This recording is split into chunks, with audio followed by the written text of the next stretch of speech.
les derniers inscrits arrivés. Bienvenue dans cette table ronde. Table ronde dite table ronde d'experts. Donc nous avons la pression, il faut qu'on vous en donne un maximum. Mais je vous dirais, vous êtes arrivés aussi dans la bonne table ronde puisque c'est une table ronde du CLUSIF. Le CLUSIF est une association qui est une association pour les professionnels de la cybersécurité qui existe depuis plus de 30 ans.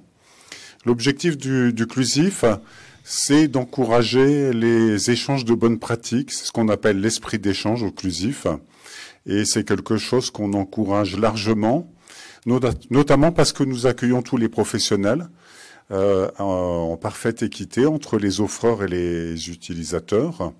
Donc que ce soit des sociétés qui proposent des solutions de sécurité, qui intègrent des solutions de sécurité, ou des entreprises qui simplement protègent leur système d'information, ou ça peut être aussi des ministères. Aujourd'hui, au sein du CLUSIF, nous avons presque bientôt 500 entreprises ou organisations qui sont membres du CLUSIF. Ce sont des organisations qui deviennent membres du CLUSIF. Et ces organisations sont représentées par plus de 1100 participants. Donc un vivier de bonnes pratiques peuvent être dégagées de nos activités. Nos activités tournent autour des groupes de travail et des espaces de travail. Et à cela, nous ajoutons des conférences. Vous pouvez noter que nous allons organiser prochainement un webinaire sur nos résultats de l'enquête menaces informatiques et pratiques de sécurité. Nous avons interrogé des internautes avec un cabinet de sondage. Donc, nous allons restituer prochainement ces résultats.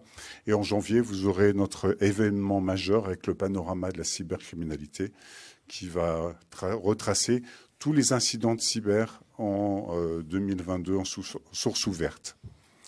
Je vais maintenant faire le focus sur une activité du CLUSIF, l'espace RSSI. L'espace RSSI, c'est un club de RSSI qui est un lieu d'échange pour plus de 230 membres.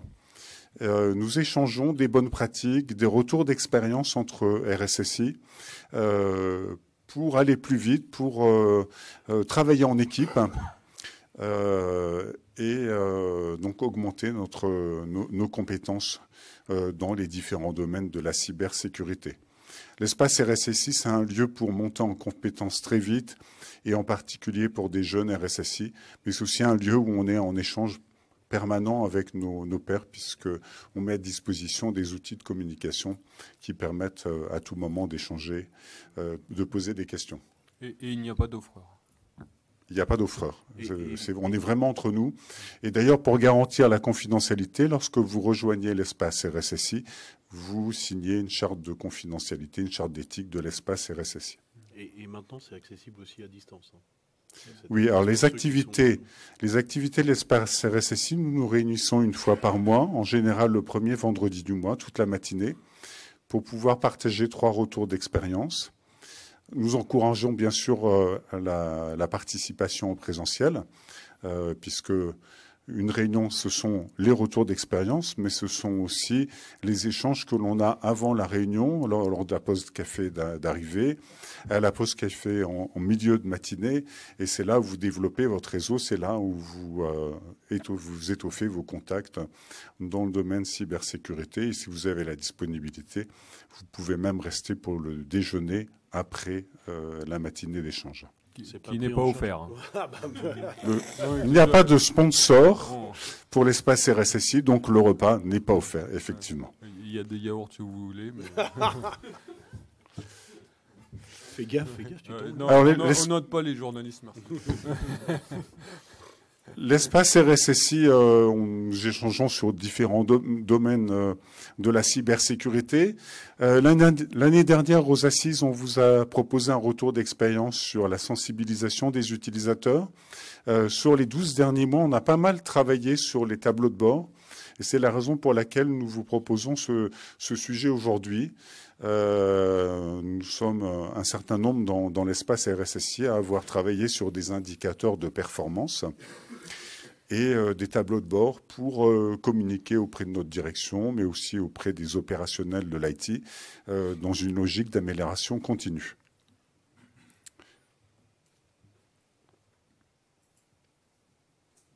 Alors, si ça fait aller... Apparemment, ça bug. On n'a pas d'indicateur de performance sur les Alors, slides. pour nous accompagner sur ce sujet aujourd'hui, nous avons 4 intervenants, 4 membres de l'espace RSSI. Je commencerai par le président du CLUSIF, Benoît Fuseau, qui est le RSSI de la banque Casgen. Celle-là, j'espère que tu vas... On note pas les journalistes, merci. Ça y est, Macom. Merde, ça sonne. On n'a pas cité le nom de ta société. Nous avons aussi, pour nous accompagner aujourd'hui, Jean-Marc Boursat, de l'équipe cybersécurité du groupe Total Énergie.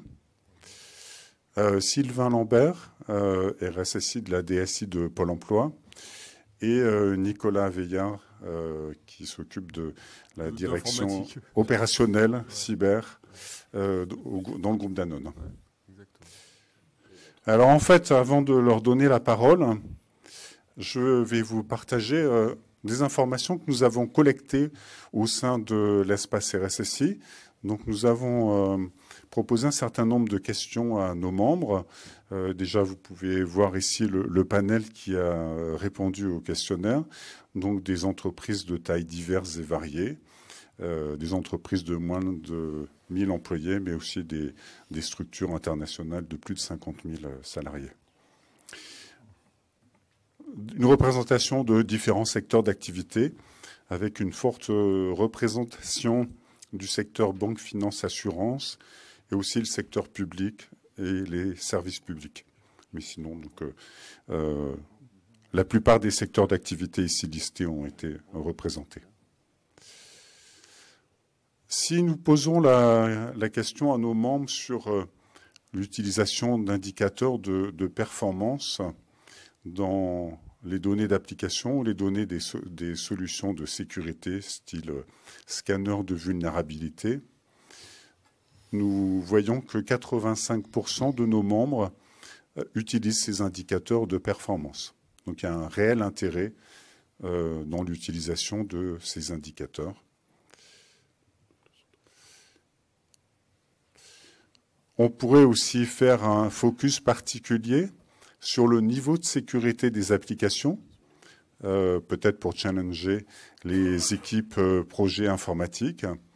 Là, en fait, cette approche est moins utilisée puisqu'ici, on est à un niveau de 38% des membres utilisent des indicateurs pour qualifier le niveau de sécurité, la maturité sécurité des applications.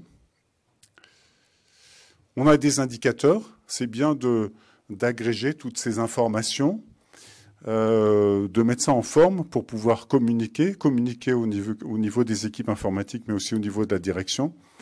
Tout ça, ça passe par la création de tableaux de bord. 72% des membres ont des tableaux de bord pour communiquer autour des indicateurs. Alors, une fois qu'on met à disposition des données dans un tableau de bord, en fait, on suscite un intérêt. Et en suscitant un intérêt, très vite, on a une demande des utilisateurs des tableaux de bord qui est de mettre à jour ces données régulièrement. Et dans ce cas-là, il est intéressant d'automatiser la mise à jour. C'est de toute évidence quelque chose qui n'est pas évident, puisque parmi les répondants, seulement 36% ont réussi à automatiser la mise à jour des tableaux de bord. C'est aussi intéressant d'automatiser la récupération des données.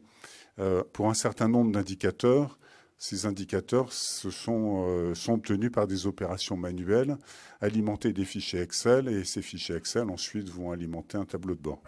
Donc là, ça donne une certaine lourdeur à la mise en œuvre des tableaux de bord. De ce que l'on a vu dans nos échanges, c'est bien de trouver des solutions pour automatiser la mise à jour et répondre aux attentes des utilisateurs. Cette automatisation, on l'a dans 43% des cas. Une façon pour automatiser, c'est d'utiliser les API des solutions. notamment scanner de vulnérabilité. Mais ça, c'est pareil, c'est en devenir puisque 75% des répondants n'utilisent pas ces API. Jusqu'à présent, je vous ai parlé d'indicateurs pour évaluer le niveau de sécurité dans l'organisation. On peut aussi avoir un regard extérieur qui est donné par des agences de notation cyber. C'est ce que l'on a pour 25% des répondants. Et puis on peut utiliser ces indicateurs, ces notations cyber, BitSight, Security Scorecard ou autres, pour évaluer nos fournisseurs, leur niveau de maturité, ou pour évaluer nos concurrents. Mais bon, ça, c'est en devenir, puisque comme vous pouvez le voir ici, seulement 18% des répondants utilisent les notations cyber. Et puis, un dernier point que l'on peut regarder, ce sont les solutions qui sont mises à disposition pour évaluer les fournisseurs, pour évaluer leur niveau de maturité, avec un principe d'autodéclaration. Ce sont des plateformes telles que CyberVadis ou OneTrust qui permettent de challenger nos fournisseurs par rapport à un référentiel de sécurité tel que NIST ou l'ISO 27001. Voilà, c'était pour vous présenter le décor. En fait, l'Uclusif travaille sur les tableaux de bord déjà depuis de nombreuses années en partant des documents qui peuvent venir de la série ISO 27000. Mais en fait, on a vu ces dernières années une plus grande facilité à mettre en œuvre des indicateurs parce que nos solutions de sécurité, en particulier, nous donnent beaucoup de données, nous donnent beaucoup d'indicateurs, éventuellement des tableaux de bord. Et je vais donner la parole à Nicolas Veillard sur ce sujet pour nous parler de tout ce qui est aujourd'hui mis à notre disposition et ce qui est plus particulièrement intéressant à utiliser pour nos activités cybersécurité. Ok, merci Henri. Donc, pour ceux qui sont comme moi, qui n'ont pas forcément besoin d'aller très souvent chez le coiffeur, on a connu un monde où avoir son indicateur était particulièrement compliqué et il était fait finalement par nous-mêmes. Donc, on va dire, on en faisait ce qu'on voulait. Et puis, de toute façon, on parlait... c'était soit les geeks qui parlent aux geeks, donc c'est pas un trop problème, mais quand c'est le geek qui essaye de parler à la direction générale, il essaye plutôt de nous éviter. Aujourd'hui, on a la chance d'avoir des outils qui proposent des choses, qui proposent à la fois des valeurs dans des nombres, je dirais, qui donnent du sens à tout ça, et qui le proposent de façon esthétique. Et ça, c'est une valeur qui est vraiment non négligeable. Si vous avez un EDR, vous allez pouvoir avoir évidemment le nombre de compromissions, de choses comme ça, mais ça vous donnera aussi du contexte en vous expliquant que le groupe d'attaquants derrière, il est de telle nature, enfin il raconte une histoire. Parce que finalement, c'est ce dont on a besoin. C'est pas vraiment des chiffres dont on a besoin, c'est de réussir à raconter une histoire. Et tous nos équipements aujourd'hui proposent ces dashboards esthétiques. Et je dirais, on est tombé dans un nouveau paradigme qui est, à l'inverse du manque de données, maintenant on en est submergé. Donc il faut réussir à trouver les bonnes données, je dirais. Voilà. Alors Nicolas, on a une multitude de sources d'informations. Quelle est l'approche que vous avez utilisée pour agréger, pour mettre en forme et donner cette information à la direction ou aux équipes informatiques? Alors, je dirais il y a plusieurs étapes. La première étape, c'est modestement de se mettre dans à la place de la direction générale en disant une personne non experte, qu'est-ce qui pourrait l'intéresser? Donc déjà, c'est la première des choses. Donc là, vous allez éliminer un certain nombre d'indicateurs qui, pour vous, sont utiles, mais qui ne sont pas du tout utiles pour des personnes qui ne sont pas opérationnelles. Donc ça, c'est la première des choses. Et ensuite, il faut réussir à faire quelque chose qui soit cohérent. Parce que, évidemment, les différentes solutions vous offrent des dashboards, mais si vous faites un copier-coller de chacun des dashboards, vous allez je dirais, perdre en cohérence. Si vous voulez présenter quelque chose de propre et que rien n'est cohérent c'est pas forcément la meilleure des choses. Donc après, nous, ce qu'on a fait, c'est qu'on s'est appuyé sur Power BI. Donc là, la solution de Microsoft, qui finalement est assez simple et surtout très visuelle. Et qui permet aussi d'être accessible en ligne. Donc il suffit d'avoir une URL et sur certains sujets, dès qu'on a besoin d'éléments, et moi c'est mon cas, par exemple, je ne vais pas trahir tous les secrets, mais en déployant un EDR par exemple, on a plusieurs étapes dans un EDR. On a d'abord, est-ce que l'EDR, on l'a mis ou pas sur les équipements? Une fois qu'il est mis, est-ce qu'il est en mode detect ou en mode protect? Et donc on se retrouve à avoir, je dirais, 3 possibilités, pas d'EDR, EDR en mode detect, EDR en mode protect. Et ça, on arrive à avoir un dashboard par business unit, de façon globale, qui est alimenté de façon automatique via des API et qui donne une réponse claire et visible sur l'état du parc. Et cette information-là est tout à fait compréhensible par la direction générale parce qu'elle a bien compris, en tout cas, c'est, je dirais, ce qu'ont fait les vendeurs de solutions EDR. L'EDR protège contre les ransomware. Donc il faut que je sois à 100%. Ça, c'est quelque chose qui est compris. Et on arrive à avoir un dashboard qui est tout à fait esthétique, présentable et compréhensible rapidement. Et ça, je pense que c'est de cette façon-là qu'il faut essayer d'aborder les choses. Voilà. On va prendre un autre retour d'expérience avec Sylvain Lambert. Sylvain, quels sont les indicateurs que vous avez privilégiés dans votre organisation? Alors, et quelle solution, quelle approche? Disons qu'on est parti à peu près du même constat, c'est-à-dire comment intéresser celui qui allait lire le tableau de bord. Et comme tu le disais un peu Nicolas, c'est comment apporter de l'intérêt. Donc on avait tout essayé, on parlait d'outils qui montraient des photos externes venues genre notation. Mais en fait, on pensait que ça pouvait être intéressant. Alors on était noté A+, B+, B-, etc. On se croyait au groupe sanguin. Mais en fait, on s'est aperçu que c'était qu'une analyse de surface et que, en fait, peut-être que ça donnait un éclairage au top management, mais en tout cas, aux gens au quotidien de savoir comment améliorer la note, ben, ça donnait pas de solution. Donc, on a repris le problème à l'envers. On s'est dit, est-ce qu'il serait pas plus intelligent d'avoir un outil qui nous permet à la fois, je dirais, aux fabricants du produit qu'on expose, de savoir ce qu'il a à faire et quelle vulnérabilité, je dirais à quelle menace et à quelle vulnérabilité il doit répondre, et qu'en même temps, ce même outil donne, je dirais, au management, au DSI et au COMEX. Alors, moi, je parle de COMEX, ne vous inquiétez pas, hein, Pôle emploi n'est pas devenu une société industrielle, une capacité à faire des bénéfices, hein, c'est pas ça. Mais disons ce que je vous dis CDG, peut-être que ça vous parlera pas, donc c'est pour ça que j'utilise le même terme qu'on peut utiliser dans l'industrie ou dans le monde privé, d'arriver à lui donner aussi par le même outil cette image en fait du niveau de sécurité. Donc je sais que ce que je vais dire, si c'est répété, je sais que ça viendra d'ici.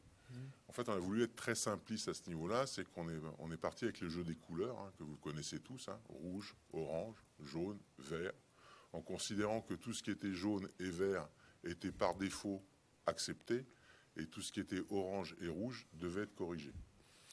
Et en montant ce type de tableau de bord, ça permet d'un côté au top management de savoir à quel niveau de sécurité il a, et ça permet, quand on le décline en fait au niveau des opérationnels, ils savent quelles vulnérabilités ils doivent corriger pour améliorer leur note. Et en plus, en temps réel, on parlera plus de l'automatisation plus tard, mais en temps réel, ça permet de voir les actions qui sont menées, quel effet ça donne sur le niveau de sécurité. Donc c'est par cette approche-là qu'on a réussi à convaincre, je dirais à tout le monde, d'utiliser exactement le même outil, à la fois pour rentrer les vulnérabilités, rentrer les corrections et diffuser l'information d'où on en est par rapport à notre niveau de sécurité. Donc là, en fait, ce sont des indicateurs qui tournent avant tout autour des vulnérabilités détectées sur les développements applicatifs. Oui, le choix qu'on a fait, c'est de dire sur nos services exposés, on ne l'a pas encore porté sur nos services en interne, mais c'était déjà de dire sur nos services exposés, voilà le niveau de sécurité qu'on arrive à obtenir. Et tous les mois, il y a l'évolution de ce niveau de sécurité. Donc en fait, les responsables produits, les chefs de projet développement informatique sont challengés avec ces indicateurs. Tout à fait. C'est-à-dire qu'il par actif, alors en termes d'actifs, il y a différents types d'actifs. Il y a l'actif matériel, c'est-à-dire sur quoi est portée l'application. Mais il y a l'actif applicatif. Et effectivement, chacun peut voir, je dirais, comment il participe au niveau de sécurité. On est plus dans cette approche-là. C'est comment tu participes au niveau de sécurité et non pas comment tu participes au niveau d'insécurité. Donc on ne pointe pas sur les vulnérabilités, mais plutôt sur ce qu'il y a à faire pour améliorer la note. Et en plus, il y a une notion de tendanciel, c'est-à-dire qu'on voit dans le temps, en fait, l'axe d'amélioration du nombre de vulnérabilités qui sont corrigées, et celles qui restent encore à corriger, et l'amélioration que ça apporte sur la note. Les chefs de projet se comparent entre eux avec les indicateurs? Pas encore. Pas encore. Pas encore. Chaque direction, chaque ligne produit se compare, puisqu'en fait, il est exposé en comité de direction. Et là, la slide est présentée ligne produit par ligne produit. Mais les projets entre eux, pour eux, ils n'ont qu'une visibilité de leurs actifs, en fait. Donc là, chez Pôle emploi, vous êtes parti sur le jeu des couleurs. Ouais. Banque Casden, c'était une autre approche. On est parti du Nutri-Score. Exactement. Alors nous, on a un peu la même approche que ce qui vous a été présenté.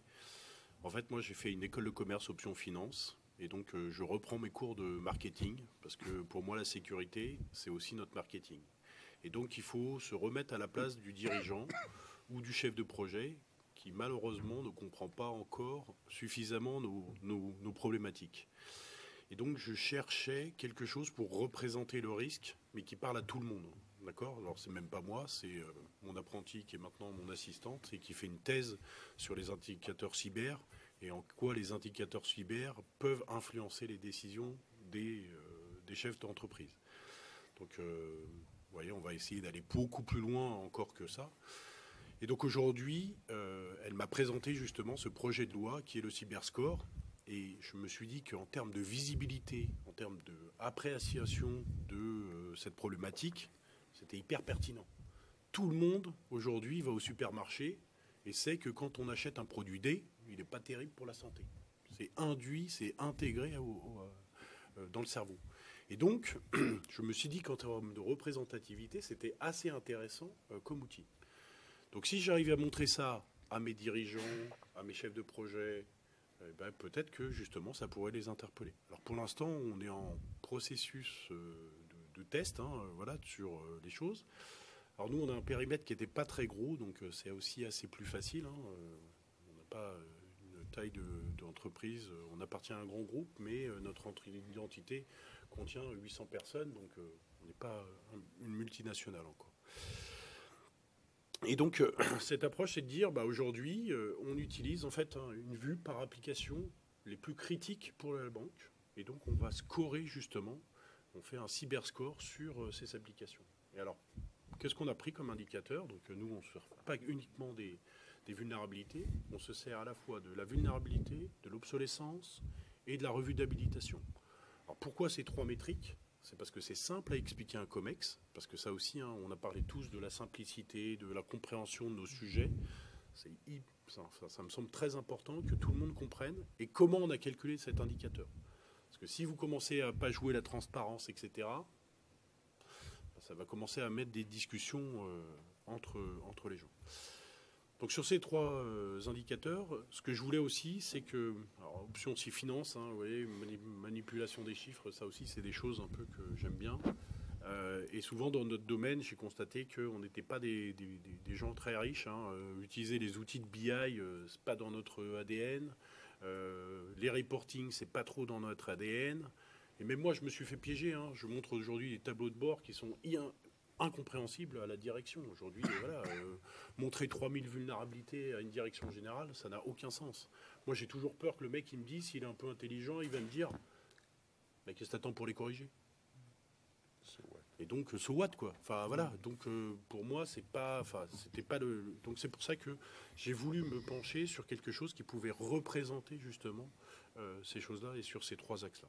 Et je voulais, en fait, ce que je cherche là aujourd'hui, c'est à faire quelque chose de bidirectionnel. C'est-à-dire que le nombre de réunions où j'ai pu assister, je ne suis pas si âgé que ça, mais quand même, j'ai un peu d'expérience avec les cheveux blancs, le truc, où en fait, on va passer le temps de la réunion à comprendre la différence sur le chiffre. Donc on va faire par exemple 3200 vulnérabilités. Ah non, j'en ai pas 3200, j'en ai 3250. Et donc on va passer les 3 quarts de la réunion à chercher les 50 parce qu'on est français, on est même les mathématiques. Donc, il y a un autre point aussi, Benoît, quand on arrive à cette analyse des données. En fait, quand vous mettez en œuvre des tableaux de bord, vous donnez beaucoup de visibilité à la donnée et très vite vous êtes confronté à la qualité de la donnée. Et bien souvent, dans ces projets de création de tableaux de bord, de fourniture d'indicateurs de performance cyber, il est important de travailler avec les équipes qui vous fournissent les données pour vous assurer de la qualité. Si on part, par exemple, du fait que votre CMDB n'est pas à jour, ben, très vite, ça va partir de travers au niveau de vos indicateurs de performance. Voilà. On va peut-être continuer avec Jean-Marc Boursa. En fait, là, dans les exemples que nous avons vus jusqu'à présent, et plus particulièrement avec Pôle emploi et avec la banque Casden, il y a un choix qui a été fait sur un certain nombre d'indicateurs de performance. Mais comme nous disait Nicolas, en fait, on a accès à une multitude d'indicateurs de performance aujourd'hui. On est face à peut-être un data lake de données. Et puis on peut aussi avoir l'intention de couvrir beaucoup de domaines de la cybersécurité, que ce soit de l'asset management, de la gestion des habilitations, de la sensibilisation des utilisateurs. Enfin, on peut balayer en fait une multitude de mesures de sécurité qu'on va avoir dans l'ISO 27001. Et de ce que j'ai compris chez Total Energy, c'était l'approche que vous aviez avec beaucoup d'indicateurs et la nécessité d'aller jusqu'à avoir un data scientist dans l'équipe pour mettre en œuvre la donnée. Voilà, donc effectivement, on a eu à peu près les mêmes démarches que mes collègues à côté. Hein. On avait une démarche assez empirique jusqu'à il y a 3 ans, 3-4 ans. Ouais. Et donc, le CISO a décidé effectivement de passer à une autre échelle en embauchant un data scientist parce que finalement, pour donner du sens à la donnée, il faut prendre quelqu'un qui sait donner du sens à une donnée. Et un data scientist, c'est la bonne personne. Et donc, on a commencé par la chose peut-être la plus urgente, en tout cas pour mon chef, d'avoir des indicateurs très opérationnels.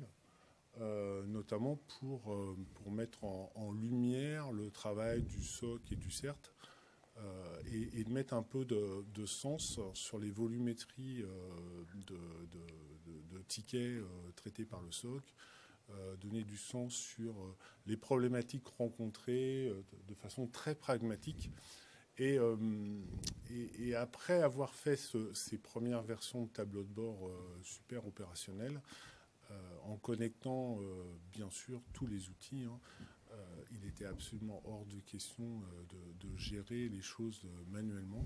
Et donc c'est ça qui a été le plus compliqué. Donc, interfacer à un service now, interfacer à tous les autres outils, c'était vraiment le premier boulot de notre data scientist, ça a été de traiter la collecte des données. Et maintenant, on est arrivé à un peu plus de maturité pour avoir, avec les mêmes technologies, avec les mêmes interfaçages et encore plus de sources de données. Je n'ai pas le chiffre du nombre de sources qu'on collecte, mais c'est assez considérable. On a maintenant un tableau de bord aussi stratégique. Enfin, voilà. Et on l'a construit, ce tableau de bord, de façon empirique. Comme expliquait Nicolas, il faut que des gens qui ne connaissent pas grand-chose, ils comprennent le tableau de bord. Donc, on travaille, il y a des ateliers pratiquement mensuels pour travailler sur la petite évolution du mois du tableau de bord, confronter ça à la compréhension des uns et des autres et du coup, prise en compte, définition d'évolution et on recommence. Voilà. Et donc maintenant, on intègre dans ces tableaux de bord beaucoup d'outils, y compris notre notation externe, y compris tout ce qui est volume d'obsolescence observé par les outils Microsoft et autres outils d'inventaire, donc les volumétries de tickets et d'incidents, bien évidemment, et j'en oublie, enfin voilà, il y en a plein. Donc c'est beaucoup de données, et là notre ambition maintenant c'est de continuer à automatiser les données qu'on n'a pas pu encore automatiser. Un exemple, si on veut savoir le pourcentage de personnel ayant suivi une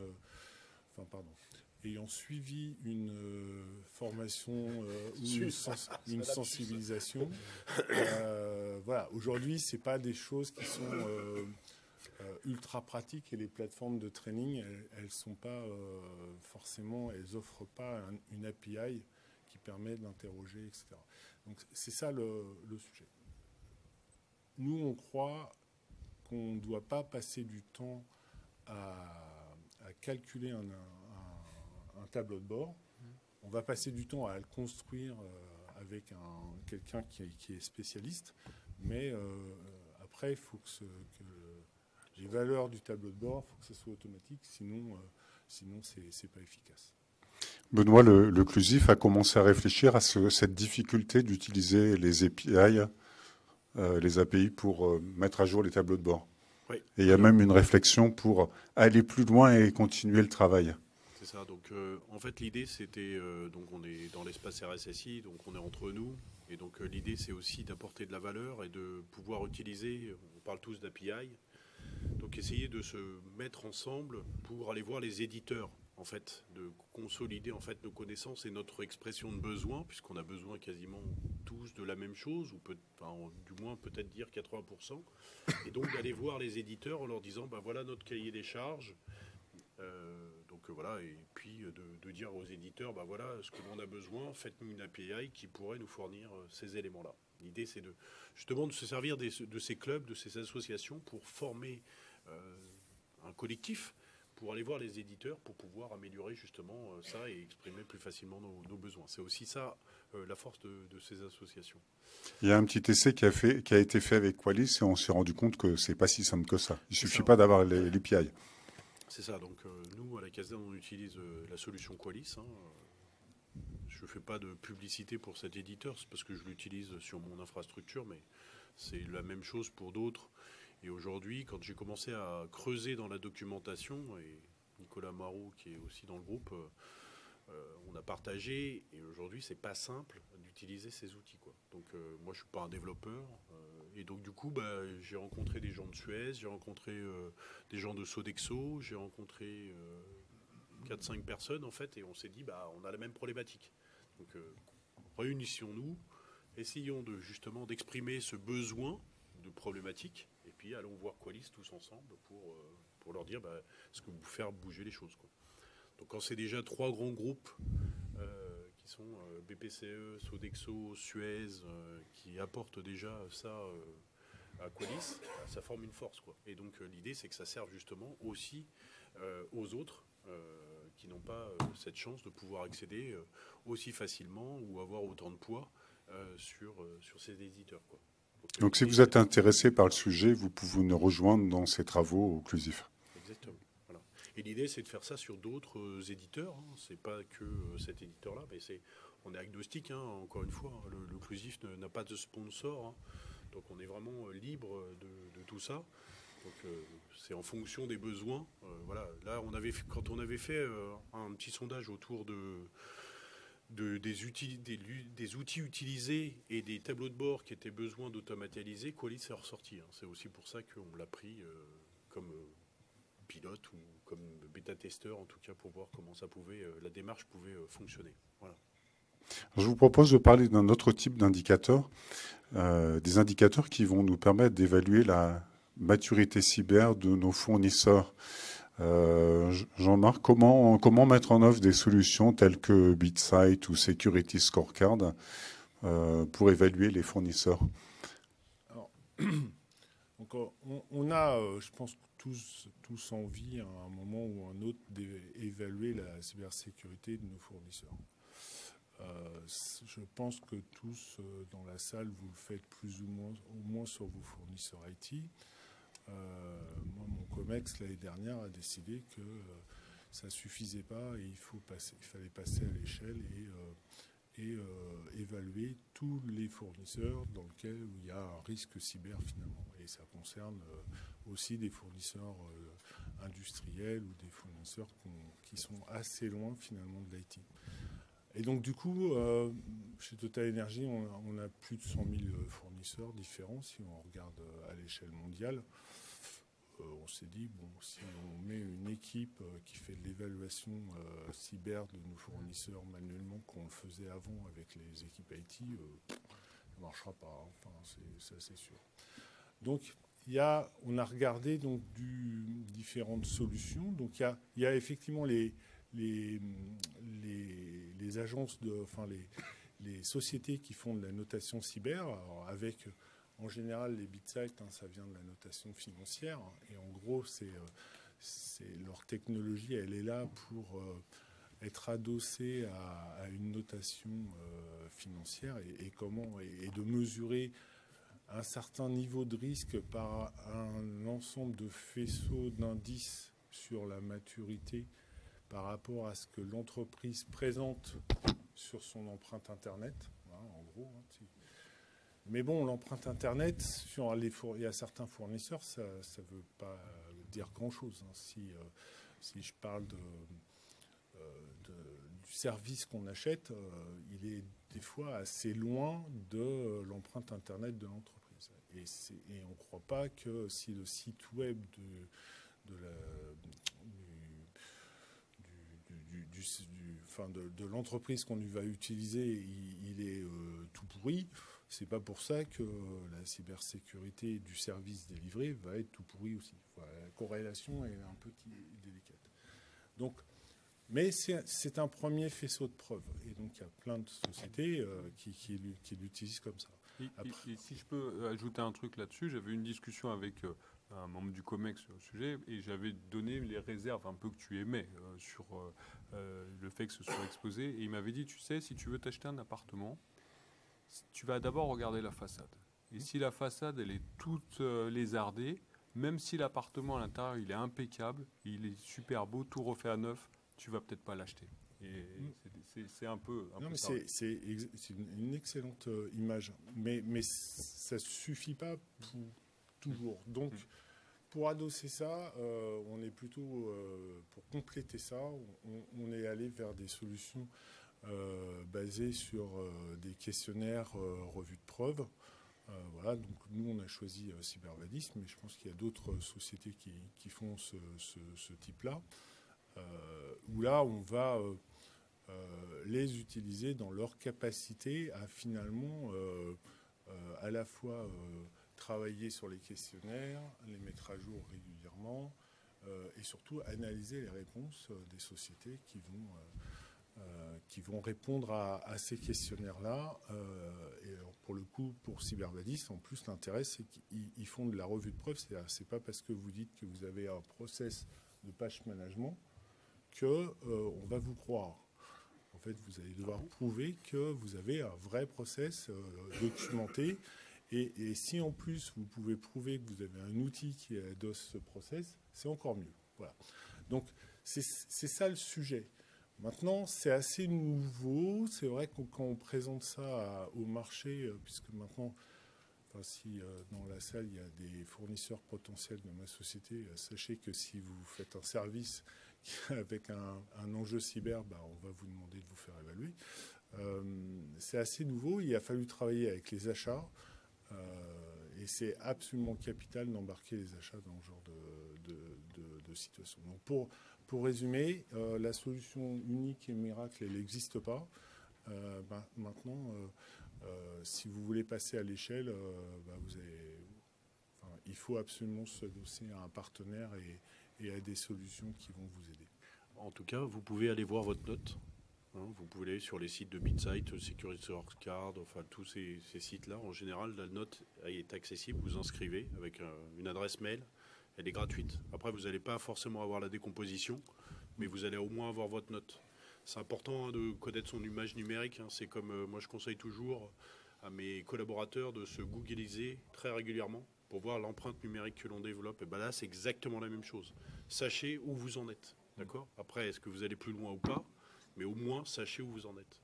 Sachant que vous allez peut-être subir votre note, parce que toutes ces agences de notation cyber, elles notent les entreprises sans leur demander leur avis. En fait, elles ont accès à la partie visible de l'iceberg et du jour au lendemain, vous pouvez réaliser que vous avez des clients potentiels qui se posent de nombreuses questions sur votre niveau de sécurité parce que un acteur de la notation cyber a donné une note qui est défavorable pour votre activité. Après, une des réflexions, j'ai eu un événement de ce type-là où il y avait plusieurs utilisateurs qui utilisaient ce truc-là. Ils disaient que faut pas oublier que si la note est dégradée, c'est parce que la société en question a vu quelque chose d'anormal et que donc le pirate potentiel, il l'a aussi vu. Voilà. Faut pas non plus se croire, ok, je suis pas content parce que j'ai pas une bonne note. C'est pas ça le sujet. Il ne faut pas être content parce que potentiellement vous avez des failles graves à corriger. C'est ça le sujet. Donc tout ça, en fait, ça aide à l'amélioration continue. Vous avez de l'amélioration continue dans la recherche de l'amélioration de vos notes BitSight ou Security Scorecard, et aussi de l'amélioration continue avec tous les indicateurs de performance que vous proposez dans des plateformes style Power BI, et plateformes qui sont suffisamment intelligentes pour vous permettre de descendre jusqu'au niveau d'une entité et de comparer cette entité avec une autre entité et donc de stimuler les équipes par une forme de benchmark. Ce que je propose, c'est que l'heure avance, nous allons prendre quelques questions. C'est la première qui est la plus dure. Il y en a une au fond. Parfait. Merci. J'en profite tant que... Je vous propose de vous présenter avant de poser la question. Ouais, je voulais juste dire, retenez pour moi, trois concepts. Maîtrisez les données que vous voulez mettre dans vos tableaux de bord. Là, on n'a pas parlé de la qualité, mais je pense que c'est important on a tous parlé de simplicité, commencer à la technique. Moi, j'aime bien parler de technique de pas à pas. On a parlé d'évolution au fur et à mesure pour que vous soyez à l'aise avec le sujet. Je pense que ça aussi, c'est un message qu'on voulait vous faire passer. Et l'automatisation. Quand on dépend de 10 personnes pour un tableau de bord, il ne marchera pas dans la pérennité. Donc, voilà, c'était un peu et si je peux ajouter, le message que vous voulez faire passer. Et ça, c'est très important. Si jamais vous avez beaucoup de vulnérabilités, ça peut être, ou par exemple, vous avez beaucoup d'incidents, ça peut être, regardez, mes équipes, on n'est pas assez nombreux, on n'en peut plus. Inversement, si vous n'en avez pas beaucoup, vous pouvez dire, c'est parce qu'on se protège très bien, ou etc. Il y a toujours besoin de faire ça. Et on va laisser la question. Voilà. Merci, bonjour. Ouais. Thomas Lévesque, je suis au CISO du groupe Bonduel. Alors ma question, dans les travaux que vous avez menés au Clusif sur ce sujet, est-ce que vous avez l'intention de publier un dashboard standard ou une liste d'indicateurs standards, puisque vous avez mentionné qu'en effet on a à peu près à 80% tous les mêmes besoins, et ça peut être très pratique pour une organisation qui n'a pas encore d'indicateurs de se dire tiens, je vais commencer par produire cela, puisque a priori ils sont pertinents pour la majorité d'entre nous. Alors, première question, est-ce que vous êtes déjà membre du Clusif ? À vérifier. Deuxième chose, c'est qu'aujourd'hui, on avait lancé il y a quelques années déjà un groupe de travail sur les tableaux de bord. Et j'adorerais qu'il y ait quelqu'un qui puisse le proposer. Alors, nous, les groupes de travail, c'est pas Benoît Fuseau, c'est pas quelqu'un, c'est les membres en fait. On propose des thèmes qui sont intéressants. Et j'aimerais bien qu'il y ait un membre qui propose justement un groupe de travail sur le tableau de bord pour réactualiser justement ça. Et pour aller plus loin encore, je souhaiterais, mais ça c'est vraiment une conviction personnelle et c'est en tant que président, j'essaye de pousser quelques idées des fois, que en fait on puisse essayer de donner en fait quelques indicateurs ou quelques métriques justement pour aider les jeunes RSSI ou les personnes qui voudraient trouver en fonction des problématiques. Mais ça serait justement le groupe de travail, donc ça rejoint parfaitement cette idée. Voilà. Ce qui m'étonne quelque part, c'est qu'il n'y a pas un standard ou en tout cas des best practices de je ne sais pas quel référentiel, NIST ou autre, qui fournissent déjà ça. C'est normal. Toute entreprise a des finalités différentes. Sincèrement, je pense qu'on est tous intéressés pour savoir les vulnérabilités. Laissez-moi aller jusqu'au bout du raisonnement. Autant faire un tableau de bord d'un véhicule, c'est facile. On sait que les métriques, c'est à quelle vitesse je roule, est-ce que je suis plus près de la voiture de devant, etc. Moi, si vous venez me voir à Pôle emploi pour savoir si je dois fabriquer un tableau de bord, vous allez me dire c'est quoi ton risque sur le chiffre d'affaires, sur le bénéfice, etc. Je vais vous dire mais non, ça n'a pas de sens. Vous voyez, toute entreprise répond à un besoin. Donc il faut que, moi la règle, c'est ce qu'on essaie d'expliquer, c'est que on peut travailler tous ensemble pour définir un process de comment fabriquer un tableau de bord. C'est-à-dire qu'est-ce qu'on y met dedans, mais par rapport à la criticité de l'entreprise, par rapport à ce que vous voulez démontrer. Si je prends l'exemple de Pôle emploi, moi j'ai tout essayé de dire comment je peux intéresser mon public. En fait, et à partir du moment que j'ai compris qu'il fallait que j'arrive à faire entendre, à faire que mon management puisse dire ça, ce que tu es en train de me dire, ça me dit quelque chose, ça m'intéresse. À partir de là, j'ai pu produire le tableau de bord. Et en fait, un tableau de bord, c'est quelque chose qui ne doit pas être figé. C'est quelque chose qui doit évoluer. Si vous voulez donner un intérêt à un tableau de bord, il faut que les indicateurs bougent. Pourquoi il faut que les indicateurs ils bougent? C'est pour pouvoir dire il y a des gens derrière qui travaillent pour améliorer ou pour éviter que ça se dégrade. Mais la première règle d'un tableau de bord, c'est que il doit bouger. Tous les mois, il ne doit pas dire la même chose. Il doit bouger. Et donc, toute l'importance de l'automatisation, on n'en a pas trop parlé dans nos trucs. Toute l'importance, c'est automatiser. Nous, on a automatisé complètement la fabrication de l'indicateur. On a automatisé le fait d'injecter la donnée. Ce qu'on n'a pas automatisé, qu'on ne sait pas comment on pourra automatiser aujourd'hui, c'est le facteur humain. En fait, quand vous parlez d'une vulnérabilité, la question c'est de dire, bah ouais, il y a le score CVSS 10. Oui, mais est-ce que ça s'applique à mon environnement? Même si je l'ai, est-ce que le fait que j'ai cette vulnérabilité, est-ce que ça permet de rentrer dans mon système d'information? Donc ça, nous, au fait, aujourd'hui, on a effectivement encore beaucoup de gens qui qualifient, en fait, et qui rendent cette information. Pour revenir à les interactions avec les API, nous, c'est Qualys. Moi, tout ce qui doit alimenter alimente le tableau de bord sous forme d'API. Tout ce qui sort, c'est-à-dire que la génération d'API pour créer des incidents, pour que derrière la vulnérabilité soit... Ça, c'est automatisé. Ce qui ne l'est pas encore, c'est ce que l'humain apporte, c'est-à-dire de dire, bah oui, mais là, tu as une vulnérabilité, mais j'ai 3 barrières devant la vulnérabilité qui empêchent qu'elle puisse être exploitée. Donc, en fait, cette vulnérabilité, je ne l'affiche plus après, à la fin du tableau de bord. Donc ça, c'est le gros travail qu'on a encore à faire avec les éditeurs de solutions qui, en fait, doivent être capables de pondérer, en fait, une vulnérabilité par rapport à notre environnement et à automatiser l'entrée dans le tableau de bord. Mais pour... Notre question. Je ne suis pas RSSI, alors je ne sais pas si j'ai le droit de parler, mais bon. Vous n'avez pas le droit d'être dans l'espace, c'est différent. C'est ça. Donc, Stéphane Ploy, EDF, département cyberdéfense.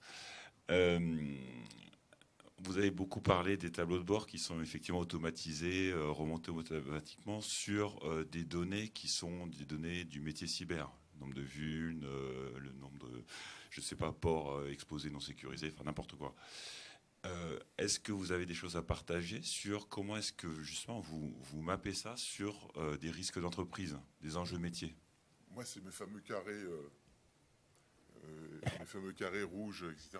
En fait, chaque actif qui est concerné par une vulnérabilité, en fait, il a un degré d'exposition à la disponibilité, à la confidentialité, à l'intégrité. Si j'ai une vulnérabilité qui concerne la confidentialité et qui arrive sur un composant où il n'y a pas de confidentialité dessus, et je fais ça pour les disponibilités, l'intégrité. Pareil. Donc en fait, on tient bien compte de l'actif en fait, qui est concerné par la vulnérabilité. Après, il y a des solutions qui commencent à parler de quantification du risque, au sens risque financier, traduction d'un risque en un montant potentiel de perte. voilà. Donc ça demande quand même un sacré niveau de maturité pour mettre en place ce genre de solution.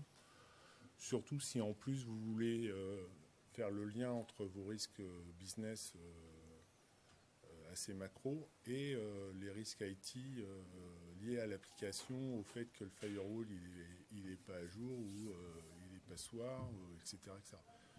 Vous voyez que la difficulté qu'il va y avoir, mais bon, commence à y avoir, enfin sur le salon là, si vous avez fait le tour un peu de tout, il commence à y avoir des gens qui font ça.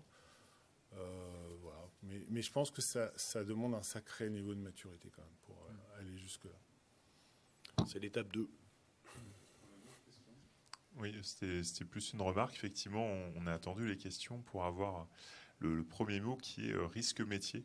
En fait, pour moi, notre but, c'est de répondre aux attaques pour protéger le business de l'entreprise ou les missions de l'entreprise. Et en fait, ça, on ne l'a pas vu. Et pour moi, c'est ça qui intéresse le métier, c'est ce sens. Et moi, ce que je fais, alors c'est juste pour partager, hein, c'est un peu le but du Clusif, mais c'est de dire, voilà, cher patron, si tu vois mon numéro de téléphone apparaître à 6 heures du matin un samedi, tu as peur que je te raconte quoi par rapport à ton métier ? Et voilà, et la discussion s'engage. Et après, si dans les indicateurs, on arrive à lui montrer en quoi, finalement, ce risque-là, on le traite parce qu'il y a des vulnérabilités sur Qualys, parce que le nombre de formations, etc. Donc là, c'est bien tout ce lien qu'il y a à faire. Donc on peut le faire effectivement avec des solutions plus avancées, mais déjà d'avoir ce lien et de réfléchir au lien entre les sujets pour montrer comment, en quoi, finalement, tel ou tel indicateur contribue à répondre aux enjeux métiers. Alors, c'est pas forcément évident, mais je pense que c'est bien de se dire que ça peut être un objectif, une démarche pour donner du sens à la fois au-dessus et à la fois en dessous, en disant quand tu patches, ça sert à un objectif qui est plus grand. Alors, on l'a pas dit, mais c'était très induit et je rejoins Nicolas en fait. C'est à qui je m'adresse, d'accord ? C'est toujours la cible et le périmètre. Et si je peux me permettre, en fait, moi, j'ai pas vu ça comme ça parce qu'aujourd'hui, ces indicateurs, en fait, j'arrive pas à les monter parce qu'on n'a pas la maturité aujourd'hui dans l'entreprise. Et donc, moi, ce que je voulais montrer, c'est que les applications qui font vivre la banque présentent peut-être un degré de risque par rapport à ces 3 piliers que je vous ai dit. Et donc, du coup, c'est pas tout à fait la même approche, mais s'il y en a une qui a un D, comme c'est mauvais pour votre santé, ça peut être mauvais pour l'entreprise. Et c'est comme ça que je présente les choses, en fait. Voilà. C'est pour qu'il y ait vraiment une facilité de compréhension par rapport à ça. Mais l'idée, c'est bien d'aller dans votre sens. Mais c'est déjà de dire au business, si cette application s'arrête, c'est sûr qu'il va y avoir des problèmes. Voilà. Bonjour, j'ai une question qui dit indicateur, dit potentiellement seuil. Je voulais savoir comment vous aviez défini les potentiels seuils, quand est-ce qu'on est vert, quand est-ce qu'on est orange, ou quand est-ce qu'on est A ou B selon la notation. Est-ce que c'était en connaissance du contexte par rapport aux analyses de risque? Est-ce qu'avec la maturité, vous avez fait évoluer ces seuils aussi? Enfin voilà un peu comment ça se passait. Donc nous, effectivement, la façon de représenter les indicateurs s'appuie justement sur notre cartographie des risques. Quand je vous ai parlé des 4 couleurs, c'est vraiment les cartographies des risques. Chaque actif, qui soit un actif applicatif, c'est-à-dire une URL, que sur les services exposés, on va dire, donc une URL ou un composant qui est exposé en tant d'infrastructure, a sa classification, disponibilité, confidentialité, intégrité. Et donc, à partir du moment qu'on touche à un de ces 3 composants, en fait, ça reporte à la matrice d'analyse de risque. Et c'est ça qui permet de dire que je suis dans le rouge, dans l'orange, dans le jaune ou dans le vert. Donc, en fait, oui. Et c'est ce que j'appelle aussi quelque chose qui vit, parce que cette matrice-là, elle s'appuie sur une grille d'impact. Et la grille d'impact, elle évolue dans le temps. Je vous prends un exemple. Tant qu'il n'y avait pas le RGPD, on n'avait pas tout à fait le même impact sur la donnée à caractère personnel.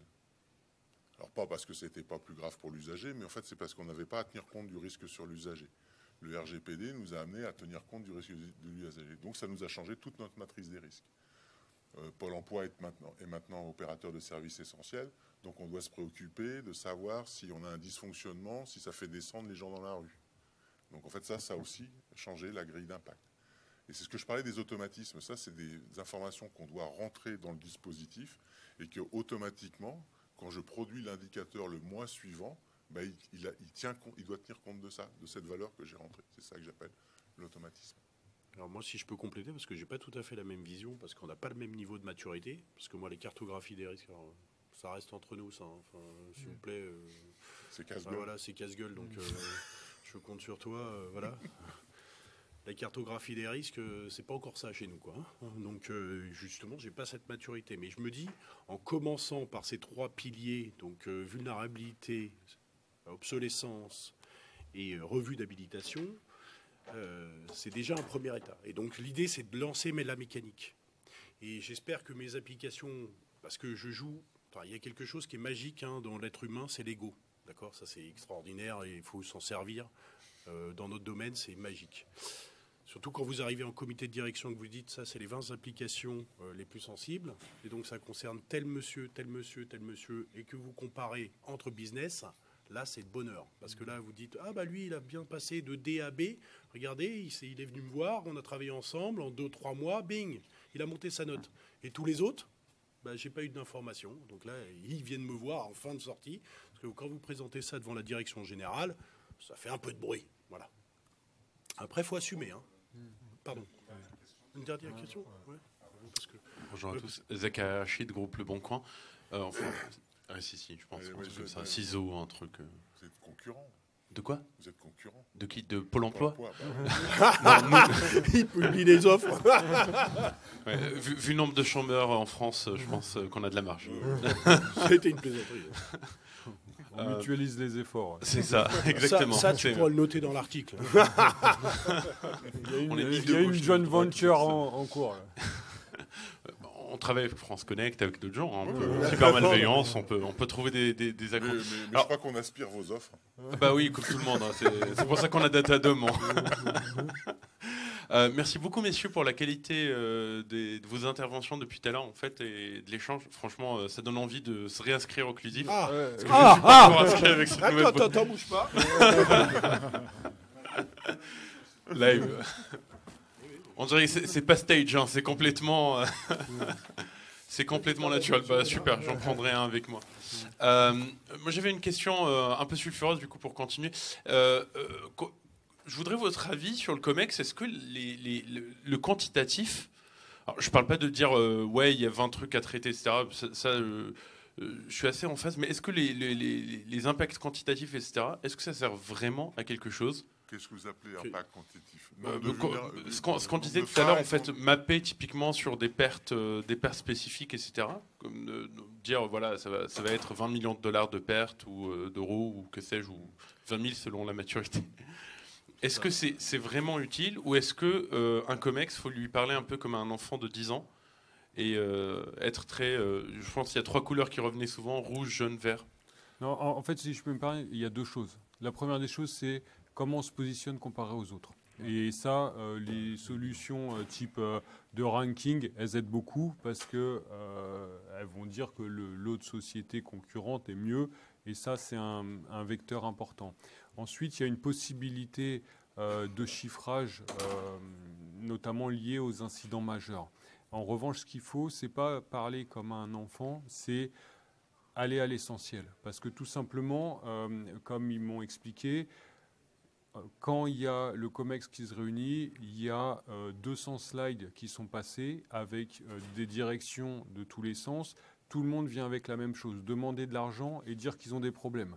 Donc il faut réussir à présenter quelque chose qui soit digérable rapidement, qui apporte un message et qui nous permettent de repartir avec quelque chose qui soit un mandat pour intervenir si par exemple on a besoin d'intervenir en réponse à un incident, soit avoir je sais pas, de budget ou quoi que ce soit. Et le chiffrage aide quand même, et on a la chance, si je puis dire, maintenant d'avoir eu des incidents majeurs dans d'autres sociétés ou dans des filiales ou peu importe, qui permettent quand même de donner une évaluation. Voilà. Je vais faire un petit complément. Mets-toi à la place du chef d'entreprise. Qu'est-ce que tu attends ? Est-ce que le chiffre de 20 000 euros ou de 20 millions va te parler ? Un chef d'entreprise, qu'est-ce qu'il regarde ?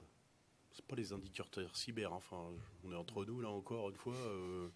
On fait tous des super méga tableaux de bord avec 40 indicateurs. Honnêtement, je suis dirigeant d'entreprise, ça me passe au-dessus de la tête. Le risque cyber, c'est comme un risque comme les autres. Donc, ce qui m'intéresse, c'est sa marge, mon chiffre d'affaires, mon résultat, mon cours de bourse. Donc, c'est là-dessus que tu vas avoir un impact. Si tu lui dis que ton cours de bourse, il risque de perdre 15%, je te promets que là, tu vas l'interpeller. Là. Et si je peux ajouter, il y a autre chose, moi, qui m'avait vraiment permis d'avoir beaucoup de budget en plus, c'est lorsque j'ai expliqué, alors c'est pas tout à fait lié aux indicateurs, c'est lorsque j'ai expliqué que même une petite filiale qui fait un chiffre d'affaires très faible peut être un point d'entrée et compromettre complètement le système. Et ça, à part des fois des fraudes à la Enron ou des choses comme ça, il y a très peu de risques qu'ils font. Je compléterais juste, c'est que votre PDG, il va être intéressé pour avoir ces chiffres au moment où il va discuter avec l'assureur. Aussi. Ouais. Et ça, en discutant avec d'autres, effectivement, aujourd'hui, la cyberassurance, elle a tendance à exploser. Et donc, si on est capable de montrer et de démontrer qu'on maîtrise son risque, c'est là où on va maîtriser au moins sa prime d'assurance. Et donc, c'est là où votre PDG il va être intéressé, quoi, finalement. Merci beaucoup pour vos questions. On était en plein dans l'esprit des échanges que l'on a dans chaque mois à l'espace RSSI.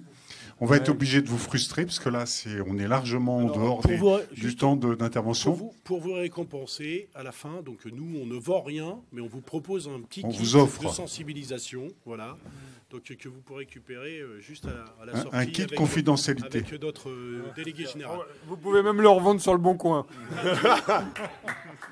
Et merci aux intervenants. Et les dates à retenir, 20 octobre, 9h30 pour la partie MIPS, et le panorama de la cybercriminalité, qui est notre événement majeur et qui sera nos 30 ans, ça sera le 26 janvier. Notez cette date, et ça sera au Campus Cyber. 26 janvier au Campus Cyber, et vraisemblablement retransmis en direct aussi. Exactement. Sur Internet. Merci beaucoup.